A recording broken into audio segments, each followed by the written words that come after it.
especially for young people in Nigeria. They're desperate for change, is my view.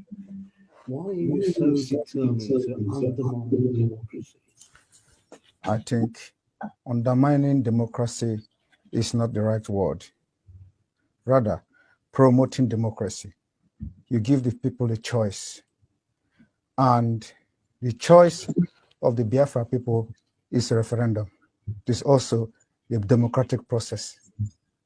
So that is not undermining a democracy. More accepted democratic process is when you give the people choice to decide their fate. But they have a choice. This is an election which will be following democratic laws. In Nigeria, Biafran people do not have a choice. And that is a historical problem created by the Britain. So everybody, as you have been a journalist with your experience and the history of Nigeria, you agree with me that Nigeria is a mistake because of the tribal and dangerous diversity in Nigeria, which is also a destructive diversity. So when you give the people the choice to choose how they want to live, that is a true democracy. A democracy is not when you bring in the military and invade communities, burn the communities because people are protesting. You kill them. Is that democracy?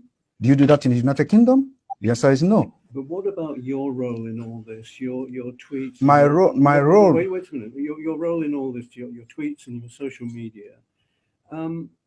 Why the need for violence? It is. Yeah. At least 1,500 people died in the last 3 presidential election campaigns. Was it my fault then? And there have been deaths so far in this one too. That's what we want to correct by making sure we do not continue to validate an evil entity that subject their citizens to death. So the only solution to this is to disintegrate this evil entity and allow people to make their choice so that they can develop and, practice politics in the best way possible, just like the Europeans here. So are you justifying the violence that comes from this kind of stuff that you... It is not, the violence is not about what I do. It is the provocation of the policy of Nigeria, okay? So it is a long time bomb coming. So what you see happening now, Nigeria has a history of violence from the beginning of Nigeria. After independence, every election in Nigeria has witnessed violence. So it is not about me. I am here as a good guy to put an end, to have a lasting solution to the violence that have caused the life of thousands of Nigerians. But do you not accept that some of the things that you say has engendered this kind of... From your own perspective, you can translate it and interpret it however you want. But from my own perspective, I think I am the good guy trying to teach the people that they have a right. So there's no blood on your hands? There is no blood on my hands. There are more blood on those supporting the election, supporting this particular coming election. They have more blood in their hand. In Imo State, you have a governor that have invaded his own state, killed people, and why are you people not talking about that? Those are the people that have blood in their hands. All the people that have been elected in Nigeria since 1960 all have had bloods in their hands, and nobody is asking the question. I am just the good guy who say enough is enough. Somebody have to say something, and somebody have to do something, and we're doing it. But couldn't you make more progress if you were in the tent, as it were, not rather than out of the tent? You can't. In another country. You can. Sorry. You're in Finland. Yes. So wouldn't it be better if you went back home and did the political thing there? You should know. You see, I learn from what happened to others. I don't want to put my life in danger because the country, as far as I'm concerned, does not exist. Any country that does not respect the rule of law does not exist. You're scared you might be killed? Not everybody. You know that. You can say that as well. Yes. There's a bounty on because yes, there's a bounty on my head because Nigeria, because of the Islamic agenda in Nigeria, whoever that rises up to say something that will, make the life of the people to be better, they want to kill the person. They assassinate people every day. And today you see that there is a video that has been released by a man called EPKA Imo, when an assassin invaded his house and they wanted to kill him. They are police officers. But if there is no CCTV, they will say unknown gunmen. These are the people that are causing all this crisis in Biafra land. But without that video, everybody has concluded that they are unknown gunmen. Today we have known them. What are the government doing about it? What are the international community doing about it?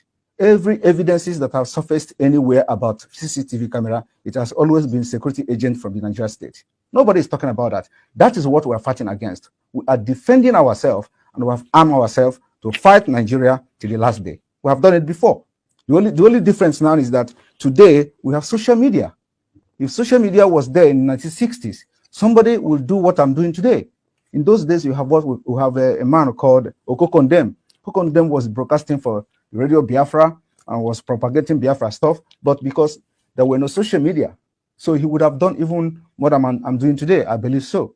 So this is what it makes a difference. And my activities on social media is educating the people, telling them they are right, that you have a right to say no, and you have the right to say yes. Who's funding you and your organization? Biafra people are funding my organization. Not the Tinubu party. I have nothing to do with Tinubu. And you know, it's very funny. A lot of people said Tinubu paid me to 25 million. How is that possible?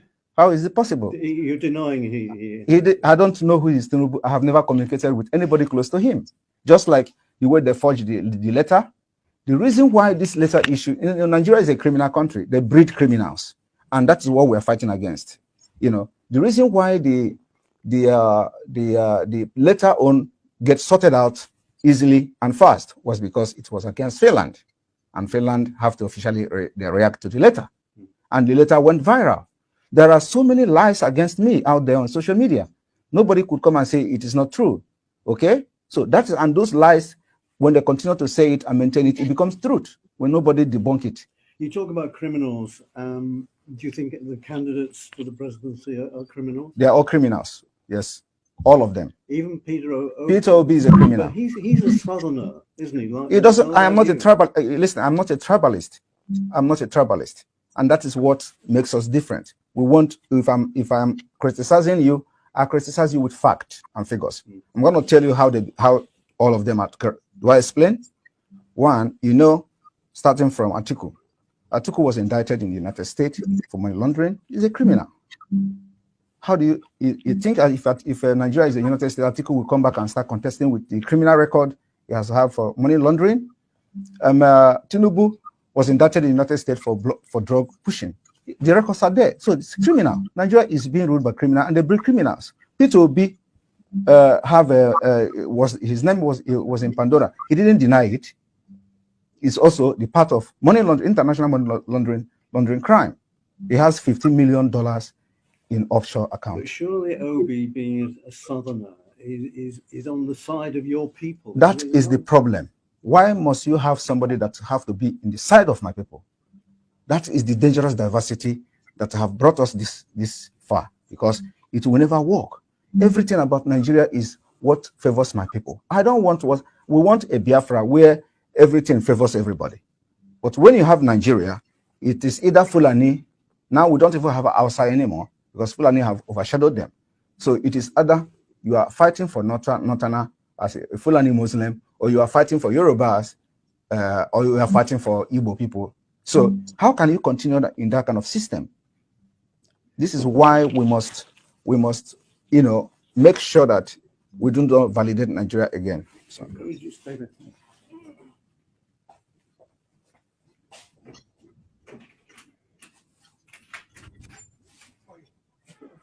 Yeah. No name. Yeah, cool. It's a meter. Yeah. Sorry, that's my security. Yeah. Right. What's your relationship with Mr. Kanu at the moment? Kanu is the leader of indigenous people of Biafra, and I regard him as my leader. Do you talk? Do you have contact with him? Well, we communicate somehow, but that's a confidential issue. Because you see, he's disavowed violence. He thinks he's made statements to say that everybody condemn violence. I condemn violence. I have always condemned violence. On social media, maybe you don't follow that. But where is the violence coming? Who are those committing the violence? They're the Nigeria state. and their intention is to use violence to blackmail what we're doing.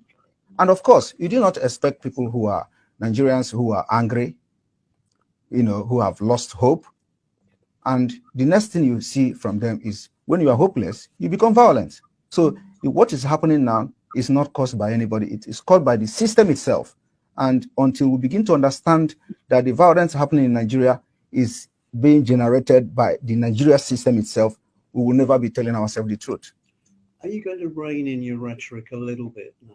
Because How? we're in the election period. You know people hang on to your words, and it can cause some violence, can't it? Well, I don't care. We are already at war. In Biafra side of Nigeria, there is a war going on there, and I don't know why medias are not covering it. Do you see a democratic place where the plane will be throwing bombs to the people? It's war. The villages are getting burnt, houses are getting burnt. Even in Ukraine, where you're going to now, the number of people dying in Biafra land are to number the people dying in Ukraine. So how do you balance that? And who are doing this? The Nigeria themselves, the Nigeria state. When the military comes to the village, instead of protecting the people, they get angry because they obey our orders and then they start burning their villages. So we don't want to continue like that. We want to have, the only solution to this is the disintegration of Nigeria. And if Nigeria do not disintegrate now, the disintegration later on will be very, very, very chaotic. To be very hard before international community, if they continue to let us manage this and force people into election in Biafra land, when this time bomb is going to explode, it will affect everyone. One last question. Yeah. Who's going to win the election? Election is not happening in Biafra land. Because you don't want people to vote? Not me. Biafra have decided. I am telling you the fact. There is nothing that will make Biafran's people to go out and vote. This is a life and death matter. We have come a long way. For over 50 years, Nigeria have done all manner of genocide, committed genocide against our people, kill us every day, and you expect us to allow them to continue to kill us, to elect governors that will bring military and militarize our territory? We can't do that again. That's 11 million votes, isn't it? Nobody will vote in Biafra land. I am telling you the fact. It will shock the world. We've made up our mind and we know what we have on ground. Nobody will vote in Biafra land. Even if that undermines the rest of the... It is not undermining. No. This particular civil disobedience is also a democratic process. And I want you to see it in that perspective. When people say, I don't want, it is their choice. And if you think that there are people who want to vote that are bigger in number, conduct a referendum. As simple as that. For now, we control 90% of Biafra people. 90%. Thank you. Thank you.